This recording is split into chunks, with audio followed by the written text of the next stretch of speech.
বন্ধুরা, তোমরা কেমন আছো? আবারও চলে আসলাম দত্তবাড়ি থেকে। আমি শুভ বলছি, সুন্দর একটি ছোট্ট গল্প নিয়ে। গল্পটির নাম হলো আলোর নিচে ছায়া। শুরু করি আমরা। অরণ্য আর লাবণ্য প্রথমে দেখা হয় একটি বইমেলায়। অরণ্য একজন কবি, লাবণ্য একজন পাঠক। কবিতার পাতায় যে অনুভব লুকিয়ে থাকে, লাবণ্য চোখে সে ভাষা ছিল। পরিচয়, আলাপ, তারপর দিনে দিনে এক গভীর বন্ধুত্ব হয় তাদের মাঝে। তবে তাদের গল্পটি একটু আলাদা ছিল। লাবণ্য ছিল বিবাহিত।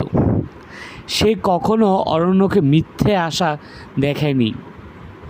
বলেছিল, তুমি আমার জীবনের সেই অধ্যায় যেটা লেখা হবে না কখনো, তবু পড়া যাবে প্রতিটি নিঃশ্বাসে।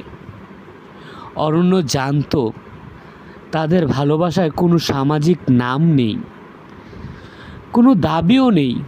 তবে প্রতিদিন লাবণ্যর চোখে সে খুঁজে পেত জীবনের মানে।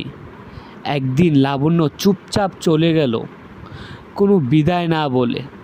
শুধু তার প্রিয় কবিতার বইটি ভাজে একটি চিরকুট রেখে গেল।